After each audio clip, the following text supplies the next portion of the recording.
Hello students, master mathematics आप सभी लोगों का स्वागत करते हैं। आज है कैलकुलस ऑफ वेरिएशन का लेक्चर नंबर 2। लेक्चर नंबर 2 को स्टार्ट करने से पहले मैं बच्चों के जो लेक्चर नंबर 1 के डाउट हैं उसको ज़रा सॉल्व करता हूं, फिर इस लेक्चर 2 को मैं कंटिन्यू करता हूं। तो जो पहले लेक्चर का डाउट बच्चों का था वो है फंक्शनल से रिलेटेड। तो उनको डेफिनेशन तो समझ में आ गई थी। फंक्शनल की एक ऐसी क्वांटिटी है जो डिटरमाइन होती है एक या सेवरल फंक्शन से, मतलब एक ऐसी क्वांटिटी है जिसका डोमेन ही फंक्शन है। लेकिन उन्होंने कहा था कि कुछ एग्जाम्पल उनको चाहिए। तो कुछ एग्जाम्पल अगर मैं बताऊं तो कुछ एग्जाम्पल आपके सामने हो जाएगा। Y square y dash square minus 2y sine x आप ले सकते हो, या x प्लस वाई डैश ले सकते हो, x y plus y dash ले सकते हो। ठीक है, कुछ भी ले सकते हो। इसीलिए मैंने वहाँ पर जब फंक्शनल आपको बताया था तो मैंने कहा था फंक्शनल f से डिनोट है, और लिखा था x y और y डैश बता दिया था मैंने।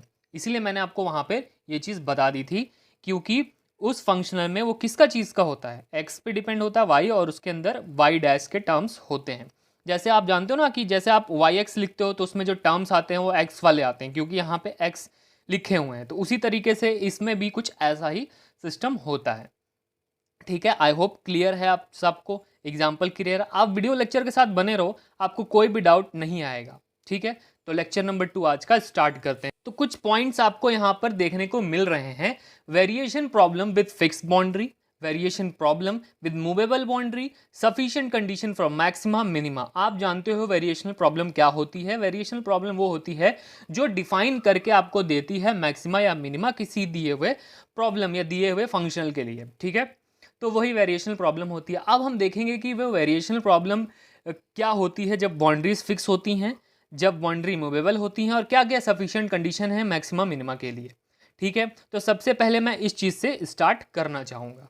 ठीक है, तो आज का हमारा टॉपिक रहेगा variational problem with fix boundary से स्टार्ट करेंगे, जिसमें हम लोग ईलर्स के तीनों फॉर्म के बारे में बात करेंगे।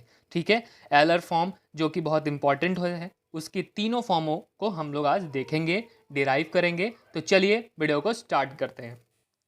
तो ईलर इक्वेशन क्या कहती है? जो नेसेसरी कंडीशन है किसी भी फंक्शनल के लिए, ये एक फंक्शनल है, इसके लिए नेसेसरी कंडीशन क्या है? और सबसे पहले तो इस फंक्शनल पे बाउंड्री कंडीशन लगी होगी कि y eight a is y1, ठीक है, and at b it is y2।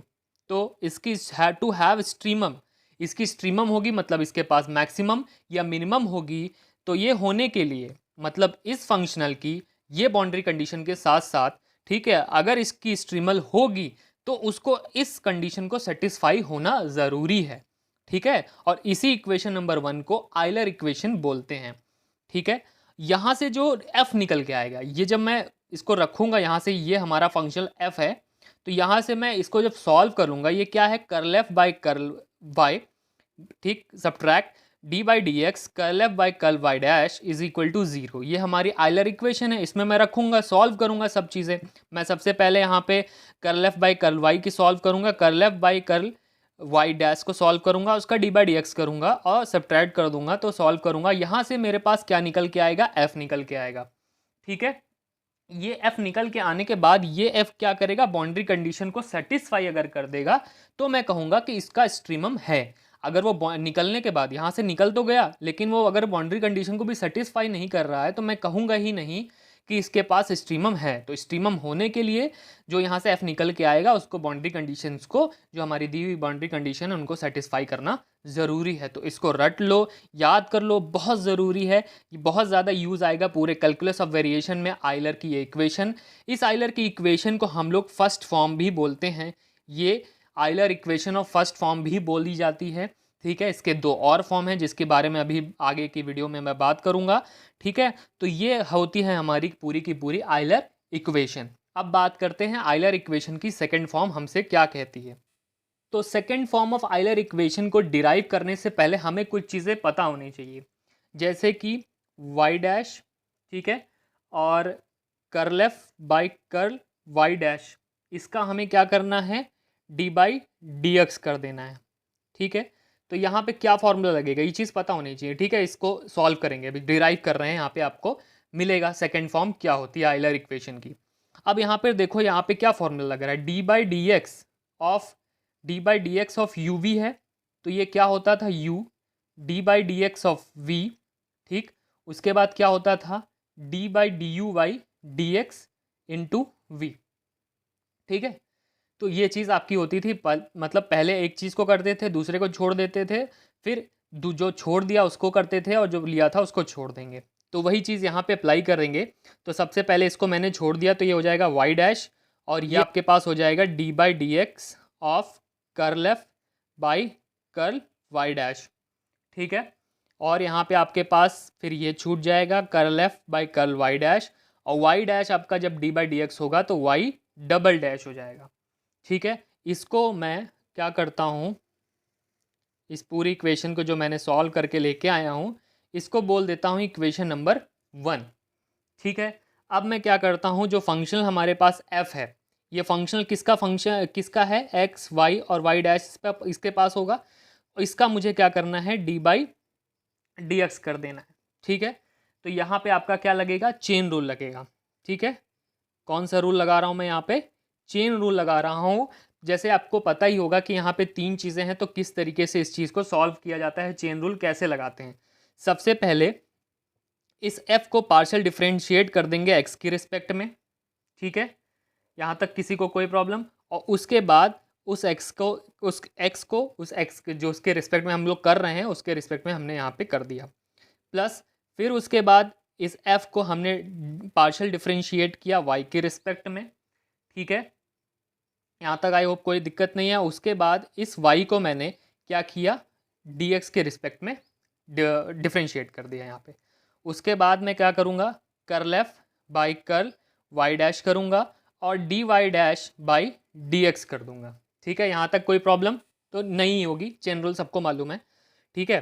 अब यहाँ पे आप देखो ये कैंसिल आउट हो गया, ठीक है। तो इसको आप क्या लिख सकते हो, curl f by curl x मतलब partial differentiation of f with respect to x, और ये आपका हो जाएगा curl f by curl y, और ये आपका क्या हो जाएगा वाई डैश, ये आपका हो जाएगा curl f by curl y dash, और ये हो जाएगा वाई डबल डैश, ठीक है। और ये हो जाएगा D f by d x, और ये पूरी की पूरी इक्वेशन को मैं इक्वेशन नंबर क्या बोल दूँ, इक्वेशन नंबर आपकी 2 बोल दूँ। अब मैं क्या करूँ, सब्ट्रैक्ट 1 फ्रॉम 2, ठीक, मतलब 1 को सब्ट्रैक्ट कर दूँ 2 से, ठीक है। यह है आपकी इक्वेशन नंबर 1, इसको सब्ट्रैक्ट करना है इक्वेशन नंबर 2 से। तो देखते हैं कि हमारे पास क्या आता है। तो ध्यान से देखो, लेफ्ट हैंड साइड से माइनस होगी और राइट हैंड साइड से होगी।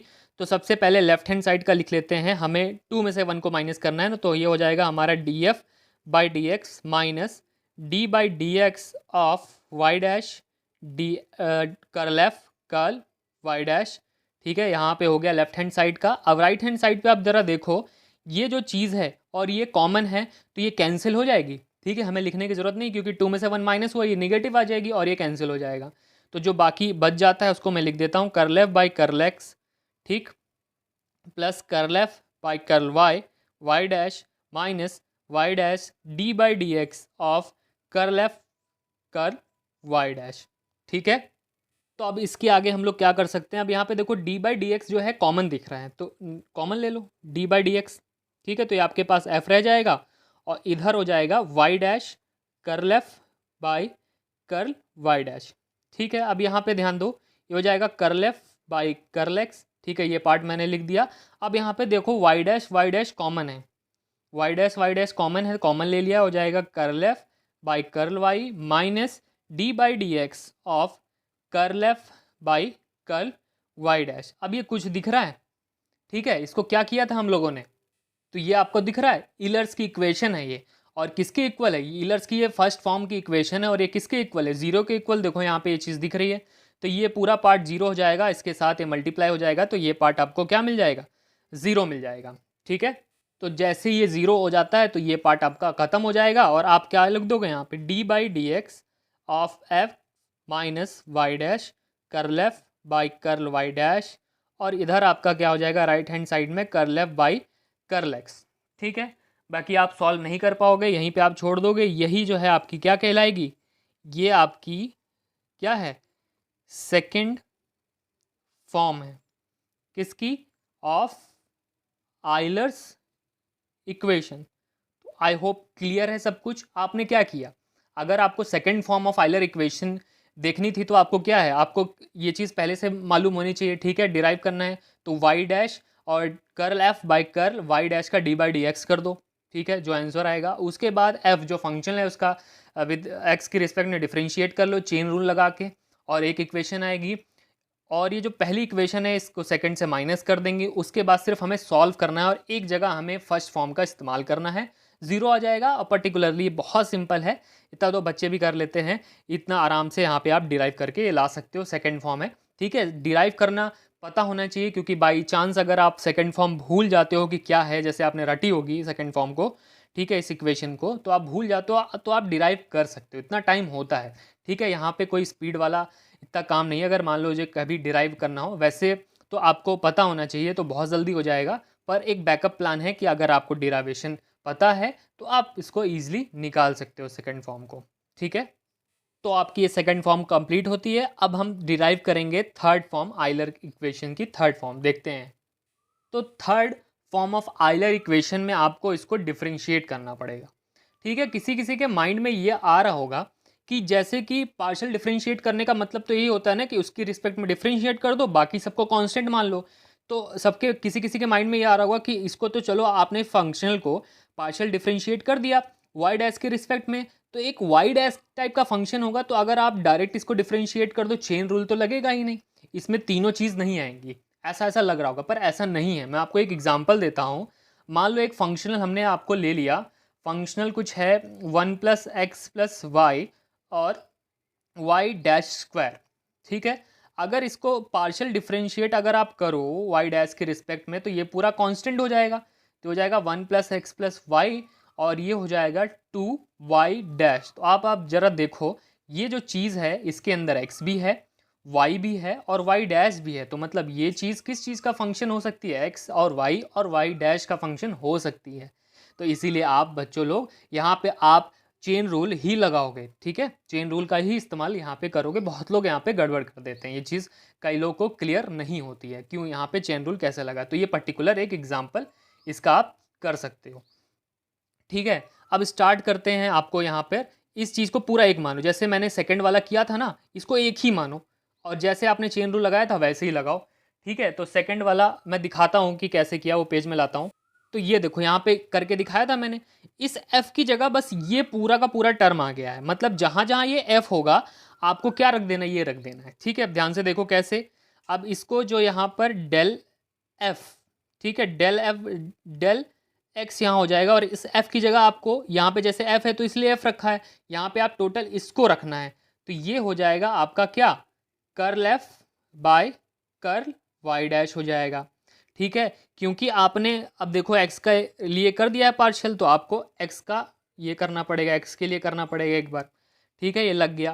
Plus curl by curl y हो जाएगा किसका, ये जो पूरा टर्म होगा। अब इसके अंदर क्या है, curl f by curl y dash, ठीक है, और ये हो जाएगा dy बाय dx, ठीक, plus curl f by curl y dash, ठीक। कर्ल f की जगह आप क्या लिख दोगे, ये पूरा का पूरा चीज़ लिख दोगे, ठीक है, क्योंकि पूरा उसका फंक्शन है ना बेटा, ये जो पूरा जो नंबर आया ये फंक्शन है ना x y और y डैश का। तो यहाँ पर ये क्या हो जाएगा आपके लिए, जैसे कि यहाँ पे किया था, तो इस f की जगह आपको बस वही लिख देना है, curl f by curl y dash, और यहाँ हो जाएगा आपका क्या, d y dash d x, ठीक है। तो हो गया, सिंपली आपने ये चीज़ ओपन कर ली। तो अब देखो यहाँ पे, अब देखो आपको जो है दिखाने के लिए मैंने x y और y डैश यहाँ पे बता दिया था कि ये तीनों का फंक्शन होगा, ठीक है, ये तीनों का फंक्शन होगा। तो आगे मैं नहीं लिख रहा हूँ, तो आप समझ जाओगे कि डी बाई डी एक्स, और ये हो जाएगा curl f by curl y dash हो जाएगा, ठीक है। यहाँ पे ये चीज़ क्या हो जाएगी, कर्ल स्क्वायर एफ, ठीक है, और ये हो जाएगा curl x curl y dash हो जाएगा ये, और ये चीज़ कैंसिल हो जाएगी आपकी। प्लस ये क्या हो जाएगा, curl square f curl y dash, और ये हो जाएगा आपका वाई डैश। इसी तरीके से ये हो जाएगा curl f curl square F, और ये हो जाएगा कर्ल वाई डैश स्क्वायर, ठीक है, और ये हो जाएगा आपका वाई डबल डैश हो जाएगा, ठीक है। यहाँ तक कोई प्रॉब्लम, ठीक है, यहाँ पे आप स्क्वायर लगा लो ताकि प्रॉब्लम ना हो, ठीक है। अब यहाँ पर ध्यान से देखो, अभी आप क्या चीज़ लगा सकते हो। अब ये देखो कुछ यहाँ पे ध्यान से देखो, आपने आइलर की पहली इक्वेशन में क्या लिखा था? पहले इक्वेशन आपने जो बनाई थी वो क्या बनाई थी? वो आपके पास ये थी। अब ध्यान से देखो, ये चीज़ यहाँ पे पार्ट है और ये पार्ट यहाँ पे लिखा हुआ है। आइलर की पहली फॉर्म में ये लिखा हुआ था। अगर मैं इस इक्वल टू के इस साइड भेज दूंगा तो किसके इक्वल हो जाएगा? इस चीज़ के इक्वल हो जाएगा। तो मैं इस चीज़ को क्या लिख सकता हूँ यहाँ पे? यहाँ पे मैं लिख सकता हूँ curl f by curl y. ठीक है, यहाँ पे मैं लिख सकता हूँ। और उसके बाद बाकी सब आप क्या कर लो, सेम टू सेम यहाँ पर राइट हैंड साइड जो लेफ्ट हैंड साइड है उसको आप कॉपी कर लो। ठीक है, मतलब जो है वो एज इट इज़ लिख डालो यहाँ पे। ठीक है, तो ये चीज़ हो जाएगी ये। ओके, तो यही जो है आपकी क्या होती है, यही आपकी हो जाएगी थर्ड फॉर्म। थर्ड फॉर्म किसकी? आइलर इक्वेशन की। ये क्या है? ये है आपकी third form of Euler's equation. ठीक है, तो इसी के साथ आप तीनों फॉर्म अपने देख लिया, डिराइव भी देख लिया। तीनों फॉर्म को आप रट लो, बहुत आसान है क्योंकि जो क्वेश्चंस आएंगे उसमें आपका इस्तेमाल होगा ये। ठीक है, तो आप अगर रटे होंगे इस इक्वेशंस को, ठीक है, तो बहुत अच्छा होगा। ना कि आप डिराइव करो, वो एक सेकेंडरी है चीज़ है कि आप रट लो।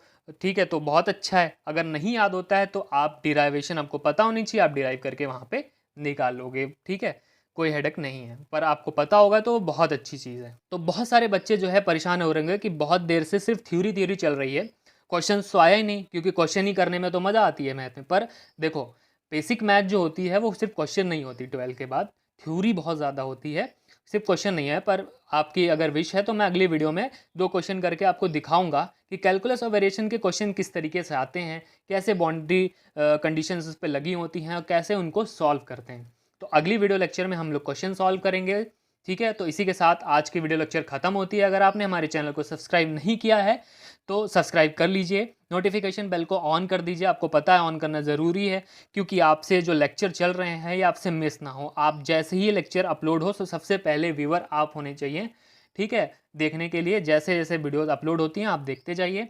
चैनल पसंद आया है तो शेयर करिए। ठीक है, तब तक देखते रहिए, प्रैक्टिस करते रहिए। मिलते हैं आपसे नेक्स्ट वीडियो में। जय हिंद।